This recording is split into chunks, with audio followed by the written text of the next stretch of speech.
Students, किसी बच्चे ने एक क्वेश्चन भेजा था सॉल्व करने के लिए। क्वेश्चन है, एक तार की लंबाई 100 मीटर है, व्यास 2 मिलीमीटर है। तो यहाँ पर ध्यान देना, कह रहा है एक तार की लंबाई 100 मीटर है, व्यास 2 मिलीमीटर है। तार के पदार्थ का विशिष्ट प्रतिरोध, तार के पदार्थ का विशिष्ट प्रतिरोध 4.8 × 10⁻⁻8 ओम मीटर है। इसी पदार्थ के समान द्रव्यमान परंतु 2 गुने व्यास के तार का प्रतिरोध क्या होगा।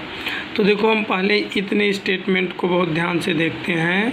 इसी पदार्थ के समान द्रव्यमान के परंतु 2 गुने व्यास के तार का प्रतिरोध क्या होगा। यहाँ पर देखो, तार जो है ना वो बेलनाकार होगा।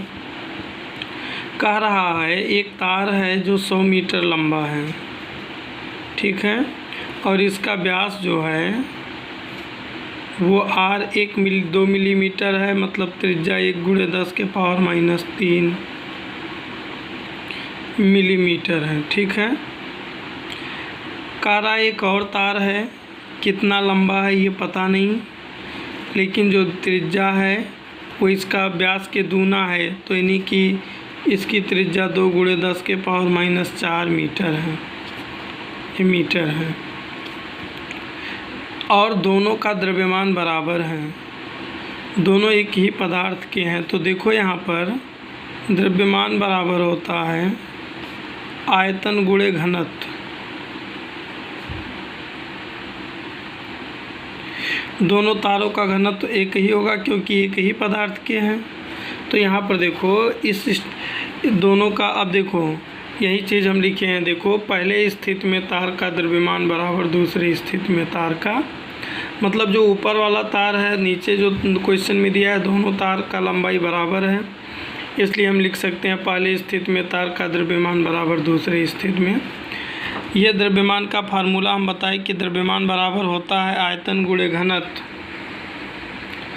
तो इसलिए हम पहली स्थिति में तार के द्रव्यमान के जगह पर हम आयतन गुणे घनत्व लिख सकते हैं। आयतन गुणे, देखो ये तार बेलनाकार होता है, इसलिए आयतन की जगह पर हम πr² इस्तेमाल कर लिए। यहाँ pi capital R² capital H मान लिए। घनत्व से कैंसिल, पाई से कैंसिल। देखो, पहले स्थिति में तार का त्रिज्या दिया था 1 × 10⁻³ लंबाई 100 मीटर। दूसरे स्थिति में 2 × 10⁻³ और कैपिटल H मान लिए। देखो, कैपिटल H सॉल्व करने पर आ गया 25 मीटर। इसका मतलब जो दूसरा वाला तार है जिसका व्यास दोगुना था पहले का, उसकी जो लंबाई होगी वो कितनी होगी, 25 मीटर होगी। तो देखो, कह रहा है जो ये 25 मीटर लंबाई का तार है, इसका विशिष्ट प्रतिरोध क्या होगा और प्रतिरोध क्या होगा। तो देखो, विशिष्ट प्रतिरोध रो बराबर, हम तुम लोगों को फार्मूला पढ़ाए हैं, RA/L होता है।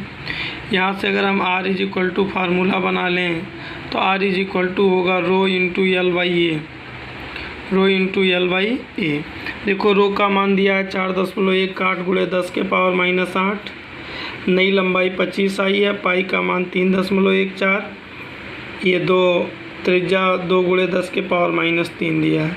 जब हमने इसको सॉल्व किया तो ये देखो हमको आंसर मिल गया 0.0955 ओम। इस तरीके से ये तुम लोगों का क्वेश्चन था, इसको पूरा तुम लोग देख लो। इसी तरीके से एक और क्वेश्चन है, इसी के साथ इस बच्चे ने भेजा था। एक और क्वेश्चन इस बच्चे ने भेजा था, वो है बिंदु ए तथा बिंदु ए से बी की ओर 10⁻⁹ इलेक्ट्रॉन 10⁻³ सेकेंड में प्रवाहित होते हैं, तो कितनी वैद्युत धारा किस दिशा में प्रवाहित हो रही है। देखो, इलेक्ट्रॉनों की संख्या 10⁻⁹ इलेक्ट्रॉन दिया है, सेकेंड समय 10⁻³ सेकेंड दिया है। तो हम लोग विद्युत धारा पढ़े हैं Q/T। Q NE होता है। देखो, n का मान दिया है 10⁻⁹ इलेक्ट्रॉन, n की जगह पे 10⁻⁹ रख दिए। E का मान होता है 1.6 × 10⁻⁻19 कूलम। T का मान दिया 10⁻³ सेकेंड। जब हमने सॉल्व किया तो हमको मिल गया I 1.6 × 10⁻⁷ एम्पियर। ये तो हो गया। हम तुम लोगों को वैद्युत चालन एक चैप्टर पढ़ाए हैं।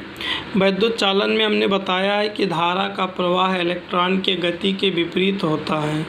तो देखो इलेक्ट्रॉन ए से बी की ओर जा रहा है, इसलिए धारा का प्रवाह किधर होगा, बी से ए की ओर। ये तो आंसर आ गया। लेकिन धारा के प्रवाह की दिशा पूछ रहा है, तो उस धारा के प्रवाह की दिशा बी से ए की ओर होगा। वही चीज़ यहाँ पर देखो हम लिखे हैं, विद्युत प्रवाह इलेक्ट्रॉन प्रवाह के विपरीत होती है, अर्थात इलेक्ट्रॉन का प्रवाह ए से बी की ओर हो रहा है, इसलिए विद्युत का प्रवाह बी से ए की ओर होगा। इसी तरीके से एक और क्वेश्चन था इस बच्चे का। क्वेश्चन था नाइक्रोम का विशिष्ट प्रतिरोध 100 माइक्रो ओम सेंटीमीटर है। नाइक्रोम के 5 मीटर लंबे तथा 0.001 सेंटीमीटर स्क्वायर परिक्षेत्र के क्षेत्रफल वाले तार का प्रतिरोध कितना होगा। देखो विशिष्ट प्रतिरोध रो दिया था 100 माइक्रो ओम सेंटीमीटर, माइक्रो को ओम में बदले 10 के पावर -6, सेंटीमीटर को मीटर में बदलने के लिए 10 के पावर 2। ये रो हो गया, तार की लंबाई दिया है, क्षेत्रफल दिया है। तो हम लोग तार का विशिष्ट प्रतिरोध रो RA/L जानते हैं। यहाँ से R हमने फार्मूला बना दिया रो L/A, और इसको जब हमने कैलकुलेट किया तो हमको आंसर मिल गया 5 ओम। इस तरीके से ये 3 क्वेश्चन किसी बच्चे के थे। इन तीनों क्वेश्चन को देखना, और जिस भी बच्चे का जो भी क्वेश्चन बचता है वो क्वेश्चन आप भेजने का प्रयास करिए, हम उसको ज़रूर सॉल्व करेंगे।